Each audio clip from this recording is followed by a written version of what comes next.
Welcome to the very first full episode of the Digital Diversity Podcast. This is a show all about queer games and the fantastic folks who make them. I am Maddie. I go by timepatches on the internet. I use she, her pronouns. I am a pan-romantic asexual lady and I make queer visual novels. Kaiju, introduce yourself. Hi, Manny. I am Kaiju. I go by NB Kaiju on the Twitters. My pronouns are they, them. I am a trans, non-binary, demisexual, biromantic. I think we've nailed that down last time, that I finally worked out my own descriptors. Yeah, I'm super excited for the first full episode of the Digital Diversity Podcast. Yay! Let me tell you what it is then. Digital Diversity is a project developed by my wonderful co-host Kaiju in order to provide a much-needed spotlight for queer game developers. We're throwing that spotlight on developers and games that otherwise go unseen because just mainstream media is not listening. They We don't review games give that enough. they really don't. So we're doing it for them. We're reviewing games made by members of our community, interviewing the people involved, and then streaming the games to hopefully help these marginalized developers spread their work to a wider audience. We want people to play those games. We do. To start off, let's talk about our theme for this month, which is discovery and self-expression. Dun, dun, dun. We thought this was a good theme for the very first proper episode, since it's kind of the beginning of the queer story. Okay, so we're going to start off with discovery, which is all about how we get to use video games as a medium for discovering who we are. And this can be as simple as getting to make a character in a video game that feels or looks like us, to having the romantic choices, to be able to experiment and explore, to figure out who we are, really. So, Maddie, have you ever seen who you are in a video game? I mean, rarely. But I mean, I definitely agree with that. I think video games for a lot of us give us the space to recognize ourselves where other mediums don't give us anything that's close to that. Because it's such a personal medium and because the medium kind of is what you make it, especially in more like choice-driven kinds of games. I know for me personally, video games were far and away the first places where I started thinking about maybe it is okay to like girls, maybe everything's fine and gay and everything will be fine, because mainstream media just wasn't giving me the opportunity to hear those stories and to experience them myself and to kind of get to be able to put myself in those shoes. Yeah, definitely. I think that's something a lot of us share. Yeah, definitely. I mean, I think for a lot of people who grew up, especially in the 90s and 2000s, when the role-playing game boom really happened, we started being able to experiment with who we are because, you know, as someone who's trans and had trans feelings my entire life, it was very difficult for someone like me back during a time when all you had were AAA games and you didn't get to make many characters during those times and you didn't get to make many choices for those characters. It's just like, oh, hey, here's Lara Croft. And it's like, you know what? I'm not a man. I'm going to play as Lara Croft. And things would feel slightly better. And then later on down the track, you go, oh, wait, I'm not a woman either. I don't exist in video games. Help. It's okay. It's 2020 now. Non-binary people exist in AAA video games. I just don't know where my gas mask is because apparently that was supposed to be given to me when I came out as non-binary and it was never delivered to me. So I'm assuming it's there with my validation membership or something because it just... Yeah, it's in a post box somewhere. Yeah, I mean, we're at a point now where we see a lot more, a hell of a lot more diversity in indie games than we do out of AAA games. but it would be Yes. really nice to get some more AAA games that actually have the characters who talk about who we are. Yeah, and I definitely think that indie games are always the vanguard for this sort of thing. Like you can kind of tell what's happening in indie games will probably happen in AAA games somewhere down the line. But can we go faster down the line, please? A little faster, and it would be nice if the ones that really do experiment with that sort of stuff would get more attention. Exactly. We need to reward it. As far as I'm aware, I'm not a goose, but goose games seem to get a lot of media attention, Yeah. especially if they are untitled. So Yes. Although that goose is canonically uses they them pronouns, I would like to point out. they do. So I guess there Yes. is So props to House for that. props to House for bringing a non-binary goose into media Hell yeah. spotlight and flooding my Twitter feed with memes.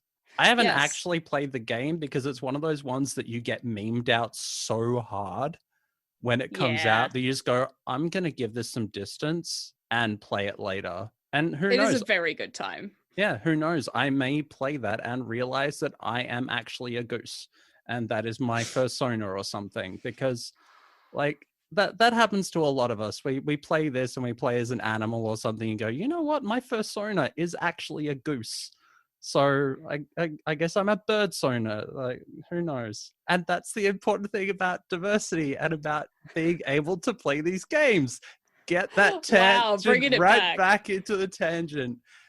Being That was able, impressive. right? Being able to see different points of view, different identities in games is how we learn about ourselves. I Yes. wouldn't have come out if I hadn't found some non-binary game devs to go, oh hell, that's me. So, Yep. or at least that is something far closer to me than I may have encountered at any point before then. Yeah. And I do think that games are a good place to try out identity too. Like in my experience, I got to kind of try out like, oh, it doesn't mean anything because it's just in the game. But what if girlfriend question mark? And then that kind of lets it percolate in the back of your head a little bit more because you get the choice of who you want to be in the game or what kind of games you want to experience. And it's such a personal kind of journey when you experience a game like that. The number of trans people who really got to experiment with who they are in games like WoW Mm, is incredible. yep. Like I know so many people who got that chance to go, "Oh hey, I'm playing this character and that character feels like me." And Yeah. that's helped so many people, which is why I still get iffy when I play a lot of games that are especially fantasy or sci-fi based and they don't have a non-binary option for their characters. Like Yeah. even Destiny, where Mm-hmm. you've got a race that is war machines and they're all male or female, and then you've Oh got my this god. race of all immortal beings practically, and they are also male or female, Oh and I'm my like, god. You had a perfectly good robot, and now look at it. It's got gender. yeah, we like we can get into the discussion of non-human representation at some other point, because that's a hell of a Oh yeah. discussion there. I'm writing that down. That's going on the Yeah, list. yeah. Oh God, our list. I think we've already got a year's worth of podcasts planned out already. Yeah, we hope you guys like this podcast because there's more. Trust us. Oh yeah, we've got a lot planned and a lot of fun stuff on the cards. Yeah, I mean, sexuality wise, that was where games really came into their fore for me, because Mm. I didn't really get to figure out who I am as someone who's on the ace spectrum until I started getting into games that discussed being on the ace spectrum. For Yep. example, When Asta Huh? Falls. Ah! Maddie's wonderful visual novel that is one of the most wonderful explanations and discussions of how being on the ace spectrum works. because it discusses being ace to someone who could be ace but never got a chance to try it. And Yeah. go check it out. We'll have a link, but you need to God, play it. stop making me emotional about my own game on the podcast. Why the hell do you think I brought you on here? You Ah. you bring out the best in me. Or the worst. Aw. I don't know. Could be either. Both. Both. Both. I think we have one more facet of the theme that we were going to discuss, We which do. is, yes, which is self-expression through game development. Yes. Thesis. Discuss. Getting to discuss and portray who we are via video games. So not using video games as a way to learn about who we are, but as a way to talk about who we are. And this is coming in from the other side of things. So whereas we were the passive players, I guess is the way to discuss it. We were the consumers of the media. We are now the producers of the media to discuss who we are and get to say that loudly and clearly with Yeah. possibly lovely graphics and interesting soundtracks. Who knows? Succubi. Not mentioning any names. Not mentioning any names. Very cute succubi with horns and antlers and everything, and it looks very cute. But I have a very limited ability to talk about stuff like this because I have made a total of one thing, not including so all good. not including all my published writing. So before I was all this, I was a writer, and that was a way to experiment with who I was and get into gender stuff and sexuality stuff. Writing about being trans when you're 16 and not being able to look at that and go, hey, I might be trans is a hell of a time. But yeah, I have some real ace-coded writing from when I was that age. Oh boy, I just had no idea what was coming. It comes out eventually, and so do we. Yeah. Oh my god, that was amazing. I'm on fire tonight. This is good. You are. Yes. So the only completed game that I have, I made a Bitsy game during last year's non-binary game jam or NB jam. I'm going to get my years right this time because the pilot podcast I was getting 2019 and 2018 mixed up because I still hadn't realized that we'd actually gone to the new year. And it's the 20s, y'all. Yeah, it's the roaring 20s, and as someone that likes to roar, it is highly on theme for me. But yeah, yes, I'll be I'm screaming, but yeah. The screaming 20s. I made a 10-minute Bitsy game or experience essentially about someone who shoots themselves into space on a solo mission. Essentially, their entire role is to make sure the machines don't break down around them while the research vessel just keeps going and does its own thing. You're there, you've got a plant, you've got a stuffed animal, you've got a vending machine that you don't have any coins left to operate, and it's all about how you live in a place that is just yours. That you can express yourself, but you will never be able to express yourself to anyone else. And that's why you do it, because you're sick of having to explain it. And it... Can I say big mood? and just that's first off. That's it, I think. It's done relatively well for what it is. But yeah, there's another NB Jam coming up this year, I think. I hope, because it's the only chance I'll have to actually make something. I'm also working on a visual novel, on another Bitsy game and stuff like that, but it's going to turn up when it does. But Maddie, you've made stuff. I have. I've made stuff. I haven't made a lot of things that have come out yet. We're working on it. It's a whole thing. You came out. That's the important thing. Yeah, we out here. So yes, as Kaiju mentioned, I made the little tiny mini visual novel When Asta Falls for, I believe it was Monster Mash Jam in 2018. 2018. Yeah, and that was really just me trying to put into words like the past few years of self-discovery and stuff. Because I'd been through a lot, TM, in the terms of kind of coming out to myself in those past few years before I made the game. And I'd talk to friends about it and stuff like that, but they weren't really queer, and they weren't really, well, I mean, they're queer, but they weren't in spaces that understood kind of what I was thinking about and what I was going through. Um, so I just had a lot of feelings So just many really bottled up feelings. in there. And I do think you'll probably understand this because you're also a writer. I've written stuff before. Before I started writing games, I was writing, stories and stuff. I've always written. But writing a game as opposed to writing just a narrative piece is so wildly different. It's so much weirdly more vulnerable than I thought it was going to be when I started writing it. It's so much deeper, and there's so much more going on. Because people can engage so much more deeply with what you're writing when they're experiencing it as a game, and that's terrifying, but also wonderful once you've made it and everyone loves it or whatever.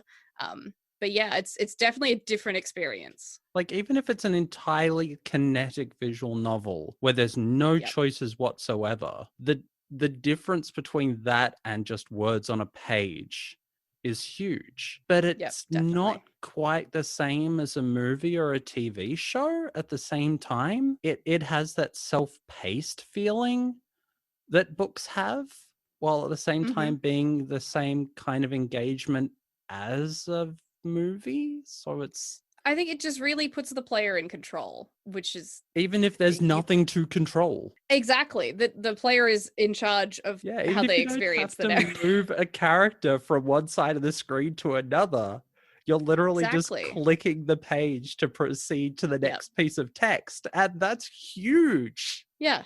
It's still a game. PSA.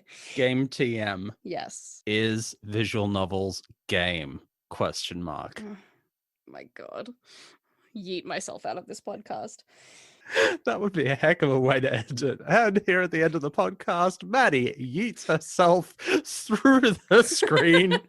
Crashing sound. We are not going to get into that is X game or is X art, because if you have to think about it, then the answer is yes, it is.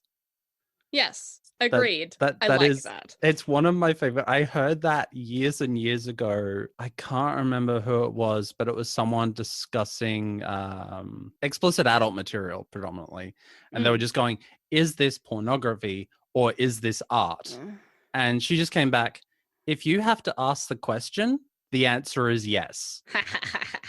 I love that. Like That's that. brilliant. And it's my favorite response. It's like, is it a game Yeah. or is it art or is it a story? Yes. Mm. That's why Yep. we have walking simulators and kinetic visual novels and interactive stories. They are all games and they're all art in their own way, End of discussion. which is why they're such a damn good visual, such a good medium for telling queer stories. Exactly. Yeah. I wouldn't be a game dev if visual novels weren't games.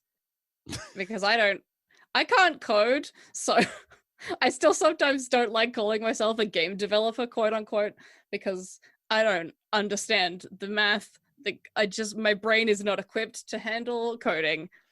But If you that's are fine if you want to make involved visual in the novels. game dev process in any way, shape, or form, from coding to art to music to team leading to going out and getting the damn coffee for your team, you are a game dev, because Hell you yeah. are making a game happen. And Agreed. anyone who says you have to know how to code to be a game dev needs to be yeeted into the sun. Just gonna say Lots it of now. yeeting. Lots of yeeting. Agreed. It's what we do. Yeah. We're not good at accuracy, but we're good at distance. Yeah. I'll agree with that. Hey, Anyway, my now that only we're game is about firmly shooting myself into space. It's all about distance for me. true, you are the yeet expert. All right. Anyway, now that we're firmly off topic, did you want to say anything else about our theme for this week? Not really. Like, I mean, where do you know where you want to take your self-expression in your work in the future? Have you thought that Mm, out? I think if I did, that would be cheating. Because for me, it's very much like I have to just rock up and see what comes out of my hands. in the form of words, hopefully. Which is why game jams are so powerful. Oh yeah. The Oh yeah. The Game Jam episode will be April, by the way. I have already discussed this with Alison, aka Drazillion, who is the Australia queen of game jams, who I believe sometimes is on as many as 13 at once. She's an absolute unit, and I respect um the hell out of a her. monster at them, and I'm looking forward to that. Hell yeah. But yeah, I think we're both the same in that sort of instance. You make the thing that is foremost in your mind at the time. Yeah. And that is how we representation in games happens. And so many of the games that I've streamed have been either game jam games or ones where someone's gone, I was feeling really X. I was feeling really annoyed. I was having a lot of feelings. Yeah, I was having a lot of feelings, and they were either really Yep. good feelings or really painful feelings or whatever, feelings about the world as it is. And I needed to put that down, and I needed to shout it from the hilltops very, very quietly. And that's how I ended up with X game or Y game. And yes, those are some of my favorite, because you end up with these beautiful like half-hour experiences.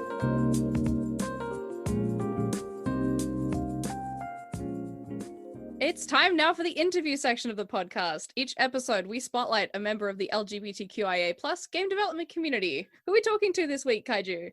This week, we're going to be chatting to Fen Reliania. I've known Fen since Gamer Expo 2017, and I really love their work. They are a prolific game dev, and let's bring them out. Welcome, Fen. Welcome to the Digital Diversity Project and the Digital Diversity Podcast. It has been just under 3 years now. I believe it was May 2017 that I last interviewed you. So welcome. That was GX? That was GX, yes. You were showing off Keep It Together, which is still one of my favorite stressful games of all time. For those who haven't played it, it is about being a bunch of rats in a trench coat trying to socially interact with people without breaking down and running away. Yeah, it was that game is central to a lot of stuff, and also that experience of being at GX was a very interesting one. That was a formative experience for me as well. I think that was the time when I was encountering my first open and out non-binary people and ace people, and just a lot of folks that I hadn't really gotten to talk to in real life, and that was a hell of an eye-opening experience. Yeah, I mean, same. It was like, I think I feel like I may have seen some trans people before that, but certainly the first time I've spoke to or met like openly non-binary people, openly trans people that I remember, like, it was very interesting. And like also like it was just really weird to be like on the verge of understanding who I was going to GX, and it was like it was odd. You and me both. That was 1 month before I came out. Like that I spent like the month afterwards trying to work out who the hell I was. And it's like, holy shit, that's me. Or close enough anyway. But before we actually get into this damn interview, please tell us who you are, your pronouns, and what you do. So I'm Fen, or if you can properly pronounce the name, it's Fen Reliania. I'm non-binary. My pronouns are they, them. I make a bunch of weird games that pretty much all reflect some inner state of mine.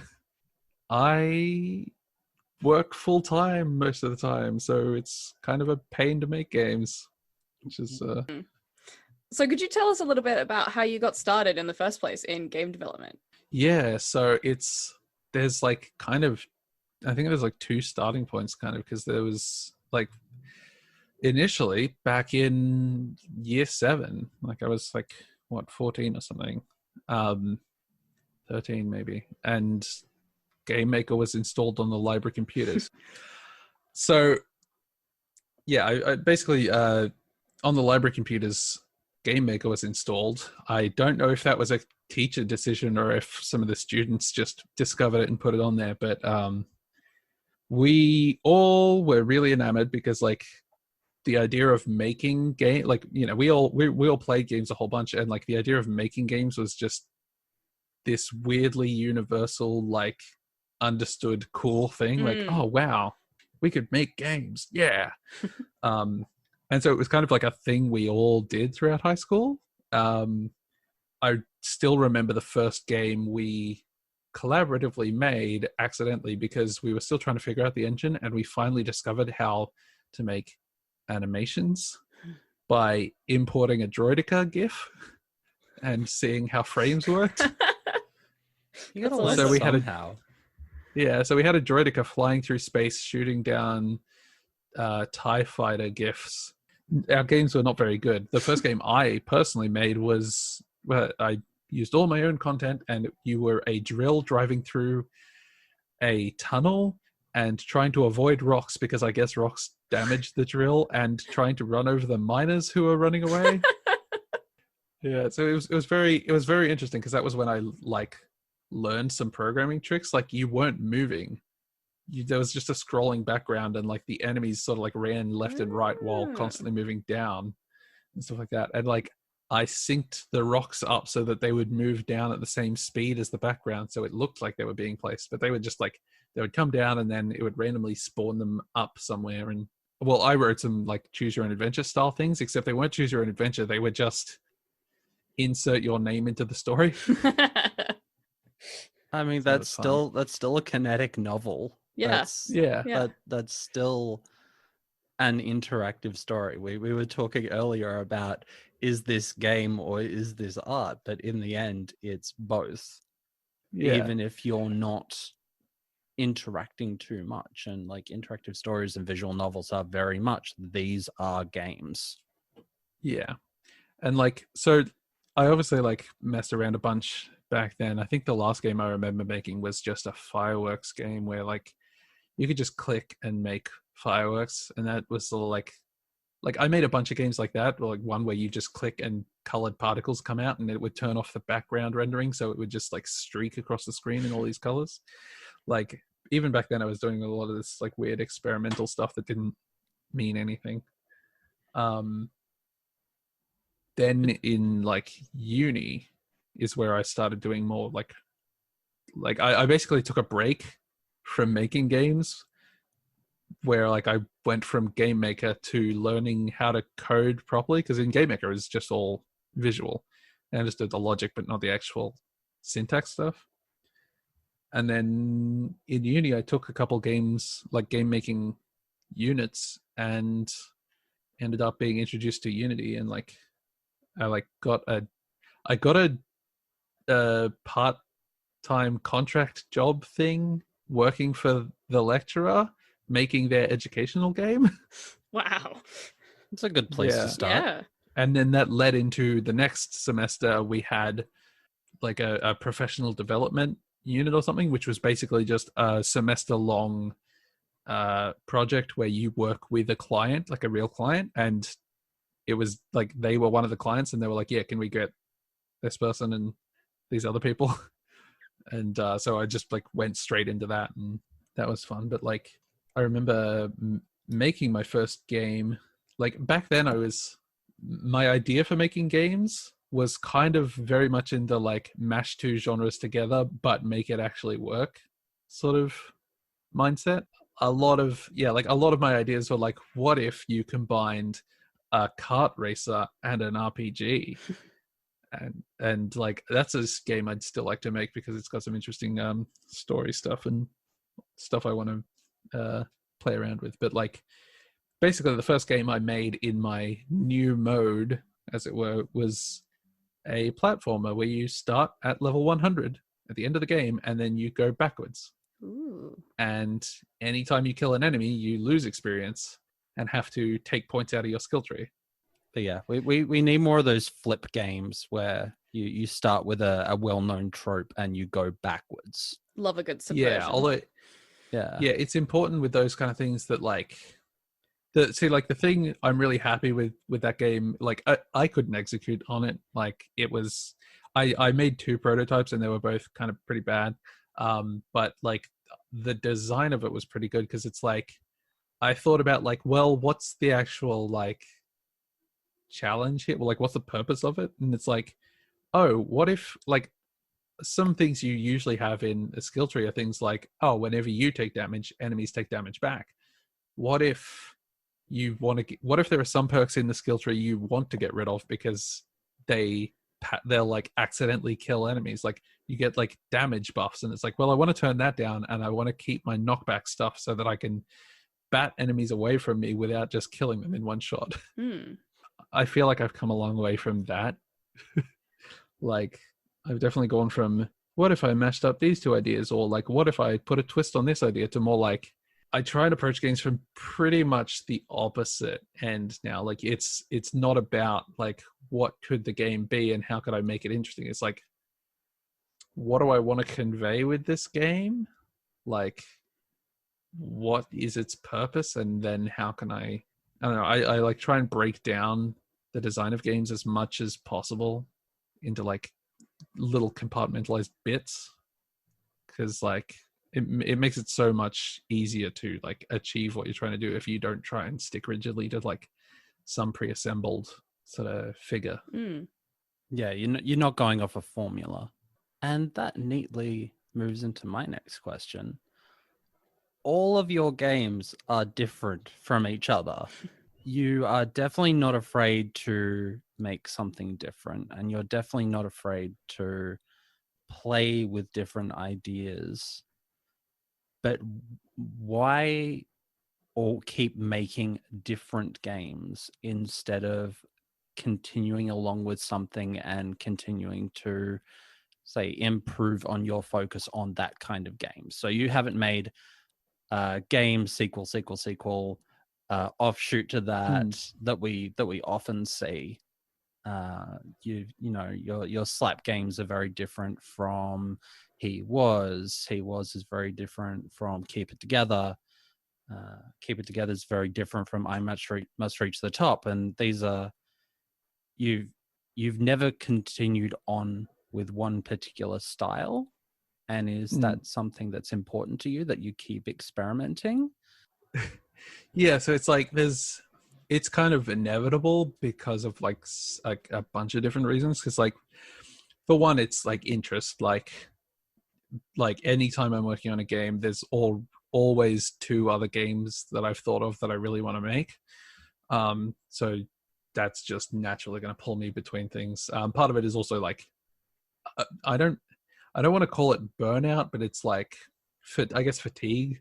Like it's hard for me to work on one thing for too long, especially without much like feedback or like without being able to dedicate a bunch of time to it and see it changing a bunch. Because if I ever get stuck on something, it's usually like a week of no progress because I don't have that much time to spend on it.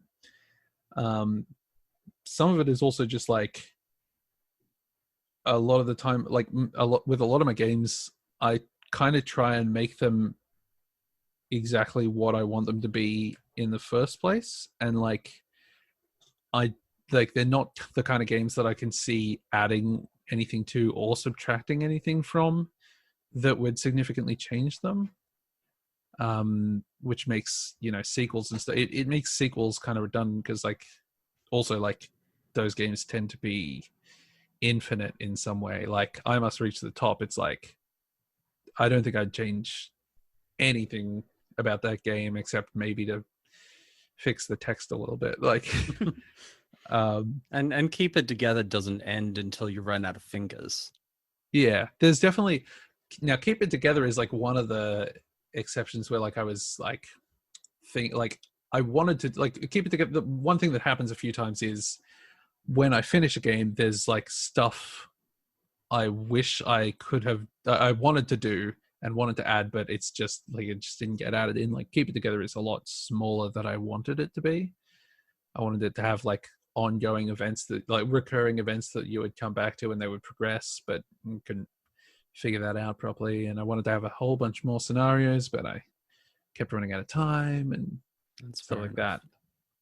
But it's so focus and fatigue and the other thing I said, and also just like it sort of plays into the like wanting to work on a different thing each time. Is like they all convey something very different and specific, and these are mostly things that I don't see conveyed in at least a way that like rings true to me. Like I Must Reach the Top is like a very particular kind of depression and burnout and fatigue that like most games dealing with any kind of depression are like something like Depression Quest, where it tries to turn it into a logistical thing, or it tries to like convey the like technical understanding of what it is, which I feel like people can make whatever they want. For me, that kind of stuff feels like I'd be better off just telling someone rather than making a whole game about it. Yeah. And I want to convey like what it feels like, which is why like Keep It Together, like it, talking to a bunch of people and trying to like wrangle conversations and keep things straight. Like it's like it feels like physically getting twisted up, and it definitely like one thing I didn't realize when making that game was that I was autistic. Like, and at GX, a bunch of people came up to me and were like, "Oh, hey, this game really like it really rings true with like my experience as someone like with autism. Like, this very much feels autistic to me." And I'm like, "Oh, that's interesting."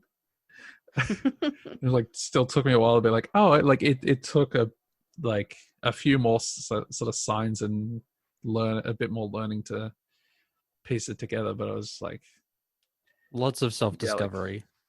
Yeah, that whole GX thing, because like at the time I thought I was going there as like, oh well, I'm showing off a mental health thing. That's diversity, right? And I was like, like in guess what, Fed? It's like in retrospect, I should have been there. At the time, I'm not 100% sure, but it definitely feels like it was good for me anyway. That's actually a good segue into the next question, funnily enough. Segueing back towards the kind of diversity section of things, I know that you were talking about this with GX, is how do you think gaming helped you discover yourself, both playing games and developing them? Yeah, so like playing games has like, I feel like there hasn't been a whole lot of games, playing games that have done much, because like they like representation of characters for one is not super big, especially when you go back to like, I was spending ages playing PS2 games and Nintendo 64 games, and there's like hardly even real characters in those. They're mostly just like cartoons or caricatures or something. They're not meant to be people. They're meant to be characters in a game. Yeah. The thing that may have sparked my understanding of being bi, or pan, I guess, but bi.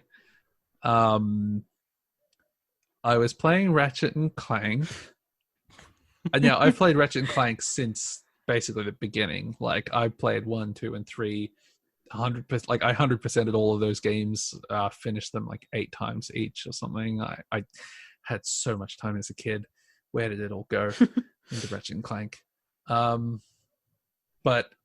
I think it was A Crack in Time, maybe, or Tools of Destruction. I don't know. One of the newer gen games like had a cutscene where they fall, like they're being chased by someone, and then they like fall off something and they land on like a grassy patch, and they're both like sort of like just laying there, and they're like should we go for it? And they're just like, let's just catch our breath. And something about Ratchet's chest there, I was just like, bing, like, oh, this is something. What does this mean? And then like that just like it's such a weird specific thing. Like that just like sort of pinged a few more times later on. Like with I didn't even watch Yuri on Ice, but the gifs on Twitter sort of gave me some indications. That is a well animated show. Yes. Yeah. I was just like slowly like it was weird that like Ratchet and Clank was like the thing that sparked that, because like literally from that point on I was just like curious and like, is this a thing?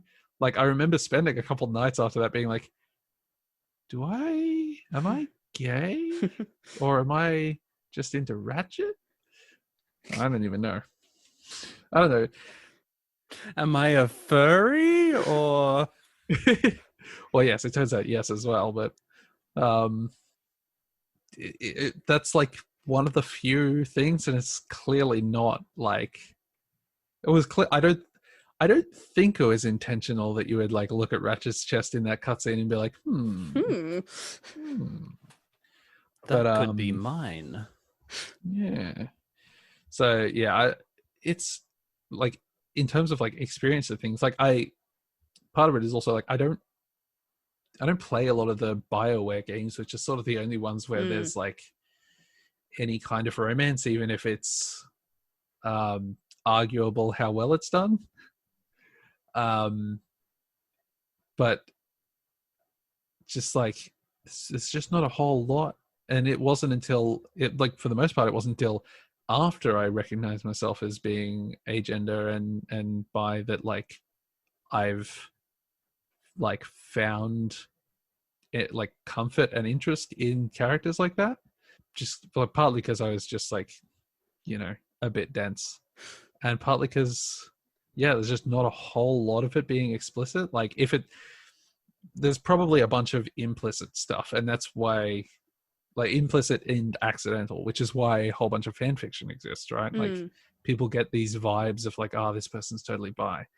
But like, because there's not a lot of explicit stuff, like I just didn't pick up on any even hints of that stuff. And so instead, like I'm just like, well, I'm going to explicitly make stuff that represents only recently I've done like more gender related stuff, but like because like my mental health stuff has been like very apparent to me for a long time. So like making stuff that expresses that has been like kind of a need or a drive for a lot of it. Like trying to like express how this stuff feels in words is difficult. Partly like, autism doesn't help. Like it's not that easy to just put out a bunch of words, but like even at the best of times, it's like, how do you describe this very visceral feeling in your chest? And it's like, well, you make a game about rats and twisting your fingers up on a keyboard. Yeah, that's how you do it. I think the keyboard on the day that I first tried that couldn't hold more than five inputs at once as well. Yeah, so which is kind of essential for that game. Yeah, and like that was also like a bit of a learning experience of like, oh, this is how games can like gain meaning outside of the author's intent, because it's like, oh well, different people have different keyboards, and so that makes it, for some people that makes it easier, even if like also some people have different hands and stuff, but like if you have different keyboards, like you're better able to just hold down as many buttons as you need, and some people just physically can't. And that's it. So there's like interesting, deep metaphorical stuff that's just accident. You heard it here. Keep It Together, a blatant metaphor about accessibility issues and pay-to-win mechanics in modern video games. Get it now at itch.io. Official slogan of Keep It Together. Capitalism is killing us all. It's too true. We've already talked about where you found yourself, how that goes into your games. I guess it's a good time to move on to representation. We've got a couple of minutes left. So the last time we spoke about representation was back in 2017. So what in the last nearly 3 years have you found to be positive changes or even negative changes that you've seen in terms of queer representation? Yeah, so like there's been like I feel like there's been like big clear shifts. Like for one, like pretty much any kind of uh it's weird. Like basically games will either have a bunch of just queer characters like that, well, specifically like characters with non-heterosexualities, like they'll just be gay couples, they'll just be bi people, they'll just sort of exist, or they won't. They don't really make, like, people don't tend to make much of a note about it anymore. It's not like a selling point anymore. It's just either they're a developer who actually puts that stuff in their game, like, you know, Destiny 2 just has a bunch of queer characters just in there, which, wait, how long has Destiny 2 did Destiny 2 come out since the GX? Like it's just sort of like a thing now, whereas like I think then it was still a bit of a selling point, and there's this bit of a selling point for like games that are focused on that, like a lot of indie like queer visual novels and stuff. It's like, hey, you can be queer in this romance place, like in this romance game. Like, that's still a selling point, because you always want to have like that kind of stuff. Destiny 2 was September 2017, so like Wow. 6 months or 7 months after GX. So yes, that has improved things, I guess. Yeah, well, there we go. Still no non-binary playable characters, but I'll take what I can get. Yeah. Guess I'm a robot. Yeah, I'm a robot too. Almost every non-binary person I know who plays Destiny 2 plays as a robot. That's got to say something. But I've definitely like one thing I've noticed more is like it's moved on from sexuality to gender stuff, and so now you're seeing people be like, hey, we have a trans person in this game, or like, hey, we have a non-binary that's a big thing, is like so many masked non-binary people. There's a lot of masked or robotic non-binary people showing up. Yeah, we brought that up earlier. Yeah, which, like, honestly, I don't fault them. It's they're like basically, so it's people are basically testing the waters and trying to, I think they're like trying to lay groundwork, is how I see it. Like, you know, you like when they started introducing gay characters, it was like traditionally flamboyant gay, like the kind of gay people that you know about. Non-binary here, it's like, well, if we just put in a femme-looking non-binary person, like people would probably say, well, that's just a girl, or like, oh, that's just a like trans guy or something. Like, it feels like it honestly feels like they may not even really have much chance at the moment to do stuff like just put in like a variety of non-binary characters, because people are so unfamiliar with them in games that like they would just round one way or the other. I do feel like you kind of have to play within tropes first. Which is interesting, because there is a breaking out. We're still in the tropey section. Non-binary representation. And that is generally a punkish, small, cute, sort of femmy character. And that is the trope. And that in itself is hurtful, but to see it too much. But we haven't even seen that. Yeah. It's like they just went straight from to the non-humanized representation. Like they just went, nope, we're skipping that trope and we're moving to the other trope that is even less representative. Yeah, I feel like I prefer to see things like Bloodhound in Apex Legends, where it's basically just like a masked, androgynous, unknown sort of person, than see, you know, more of the sort of like thin, white, bald, androgynous looking figure, like bony face, but like sort of feminine body structure. And I feel like I'd rather see the like masked, like hidden sort of person than more of that, because that's what tends to come up in like film a lot. I think is just Yeah. like what's that one actress's name who played the witch in The Lion, the Witch, and the Wardrobe?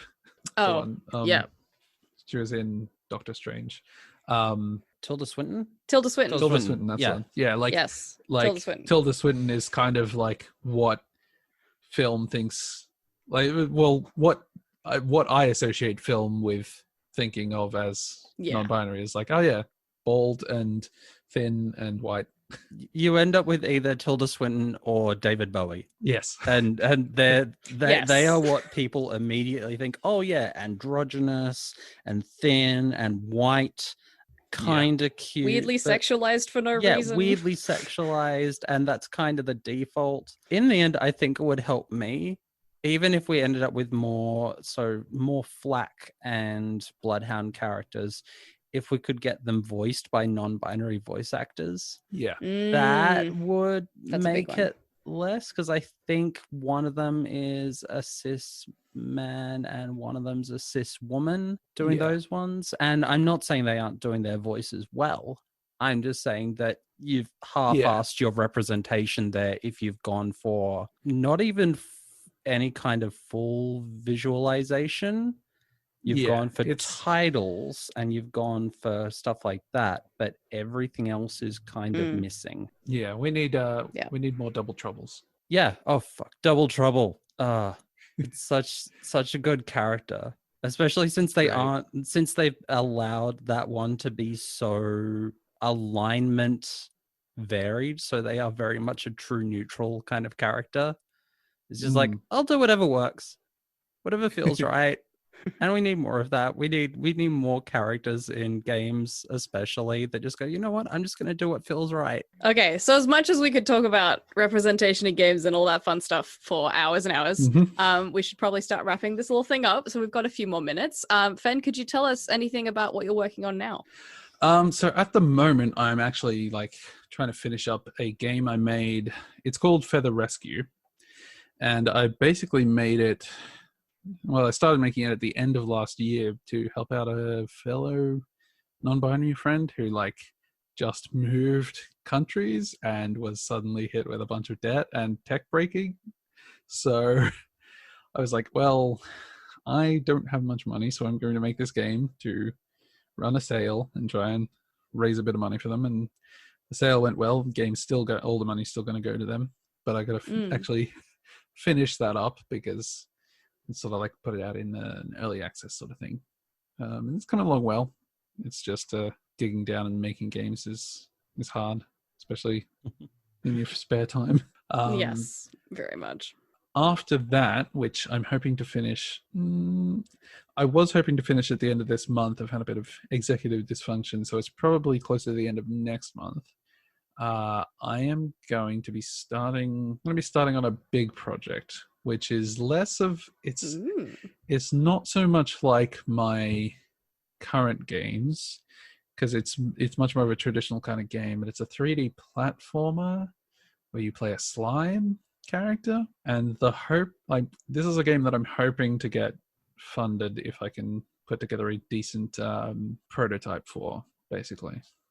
So none of my games in the past have been funded. Like, I haven't worked with a publisher. I think the most I've spent on a game literally is I paid $50 to license a song for He Was. Yeah, that's going to be a scary and interesting and fun process. I'm really hoping it goes well. I can see the game in my head. I can see it being run at GDQ when people break it wide open. Yeah. Just like the dream. That's next on the chopping block. Alongside that, I may be making a Myst-style game in VR. Ooh.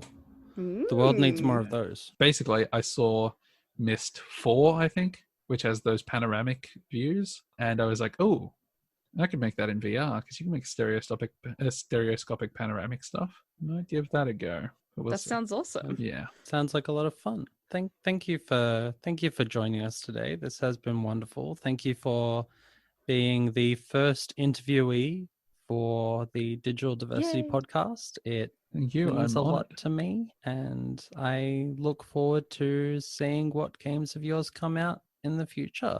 Don't worry, I'll definitely be making more of these weird emotion-based games, and I'm More sure that'll leak into the slime game.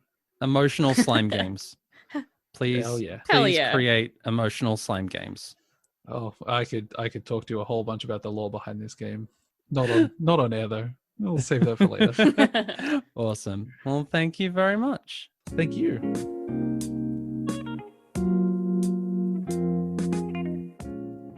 It's time now to go to the game recommendation station. It's You Need to Play This, the section where Kaiju and I recommend games by queer developers that you absolutely need to play. Kaiju, would you care to go first? I would, and I'm going to recommend one that I played all the way back at the beginning of Digital Diversity, back when this was just Queer It Up Sunday streams. And I'm going to talk to you all about Why Is This Dragon So Fucking Cute by Nadia Nova. One of the best titles in the business. It is one of the best titles. It is one of the cutest little visual novels that I've ever played. It gave me all the feels. So Nadia's done a bunch of different games working with different mediums, and I love them. But what makes this one stand out to me is that it handles a lot of stuff about awkwardness and romance in a very fun way. So Why Is This Dragon So Fucking Cute is all about you, the dragon hunter or the monster hunter, being hired to deal with a beast that is attacking the livestock. And that beast turns out to be a fucking cute dragon who's socially awkward and who just wants to stop whatever it is that's attacking the livestock. And you get to romance an adorable fucking dragon. And it gives me so many feels. But yes, there will be a link for that one down in the description. And I highly recommend you go and check out Why Is This Dragon So Fucking Cute? Maddie, go for it. Alrighty, this week I am recommending a game called Do I Pass by Taylor McHugh. It's also a visual novel. This one's very short. It's only 10 minutes per ending. I believe there's 3 endings. And it was made entirely in GB Studio, which is the Game Boy studio. So you can play it in browser in their itch.io page, or you can download it and run it on a freaking Game Boy if you want to, which I think is so happy that engine came out because there's so much great so stuff cool. being done with it. Yes. This game, I won't spoil too much just because it is so short. But it's about a magical spell that lets you turn into a ghost and see what people really think of you. And one thing I really liked about this game, apart from just the general vibes, is that I thought the tutorial part was very clever. And you'll know what I mean when you play it. Games with good tutorials. Like, so good. It's just worked in so nicely. I like it so much. Aww. So yes, so it's Do I Pass by Taylor McHugh, which is Taylor mccue.itch.io. We'll have it all down in the description. Yes, absolutely. Okay. And that is Alrighty. You Need to Play This. Thank you, everyone, for joining us on the first official episode of the Digital Diversity Podcast. Woo! I have been Kaiju at NBKaiju on Twitter. You've been Maddie at... Yes, I have. Timepatches everywhere on the internet, but Twitter especially. And we want to thank you all for being part of this with us. The Digital Diversity Podcast wouldn't be around without the amazing support of all you incredible people. Make sure you check out all of the interviews over at nbkaiju.com. We've got YouTube stuff down in the links. We've got streaming stuff down in the links. And we have a Patreon. Yes. And with that Patreon, we will be trying to support this wonderful passion project of ours and making it better and getting music and art and doing all kinds of stuff. And you know what? Hosting. Just keeping this thing on the air because capitalism. Yeah. So yeah, I think we're good. Are we good? I think we're done. Yeah. So thank you, Fen, for being our guest for this evening. Thank you to Nadia Nova and Taylor for making the wonderful games that we get to recommend. And just thank you to all of you. And until next time, look after yourselves, be good to each other, and we will see you next time. Thanks for listening.